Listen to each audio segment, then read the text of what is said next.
जय श्री राम। स्वागत है आप सभी लोगों का हमारे YouTube चैनल श्री हनुमत धाम में। मैं शशिकांत शुक्ला लेकर के उपस्थित आप सभी हमारे परिवारी जनों के समक्ष एक बेहद ही महत्वपूर्ण आज का यह प्रसंग। आज का प्रसंग संकट की काट। जब जीवन में संकट आ जाए तब उसकी क्या काट है। बने रहिए अंत तक पूरे वीडियो में हमारे साथ। आज आपको यह बहुत ही सरल काट संकट की मिलने वाली है।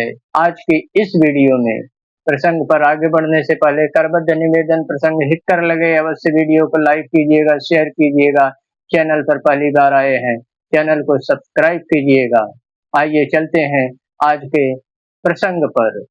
सभी के जीवन में संकट आता ही आता है।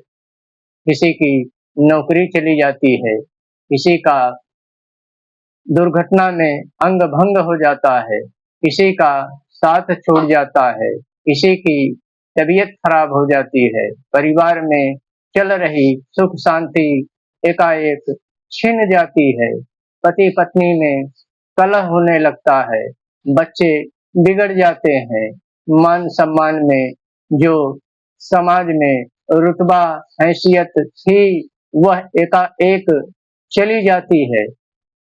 किसी भी प्रकार का संकट जीवन में आता ही आता है और संकट से किस प्रकार आसानी से बचा जाए, करना क्या है। जब भी किसी भी प्रकार का संकट आए उस समय घबराना नहीं है।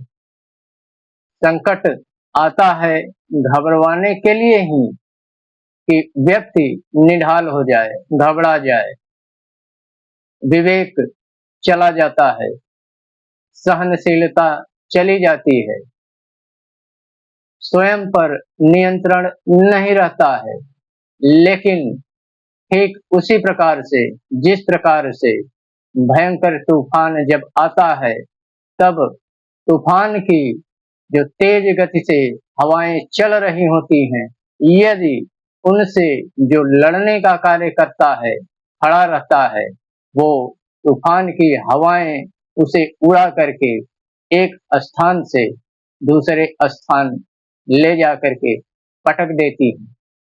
ठीक उसी प्रकार से जो बैठ जाता है तो तूफान कुछ समय के बाद धीरे धीरे शांत होने लगता है और जो बैठा हुआ होता है वह वहीं पर बैठा रह जाता है, सुरक्षित रह जाता है। ठीक उसी प्रकार से जब जीवन में किसी भी प्रकार का संकट आए, मुसीबत आए, परेशानी आए, चाहे वह स्वयं के द्वारा हो, चाहे वह परिवार के किसी सदस्य के द्वारा हो, चाहे वह स्वयं पर हो, चाहे वह परिवार के किसी सदस्य पर हो, अपने पर हो, उस समय जो भी हमारे इष्ट हैं, जो भी हमारे आराध्य हैं, उनकी चरण शरण में शरणागत होकर के उनको बारंबार धन्यवाद देते हुए, हे हमारे प्रभु, हे हमारे आराध्य, हे हमारे माता पिता, आपकी हम पर बहुत कृपा है कि आपने यह अनमोल समय अपनी चरण शरण की सेवा का हमको प्रदान किया है। बस यह मेरी आत्मबल स्वरूप शक्ति छिन्न न होने पाए।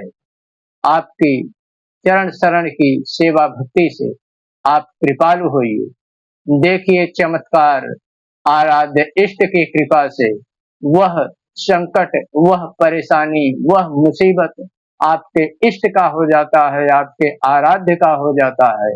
और कोई भी ऐसा संकट है ही नहीं जो इष्ट और आराध्य की कृपा के आगे क्षण मात्र भी टिक सके।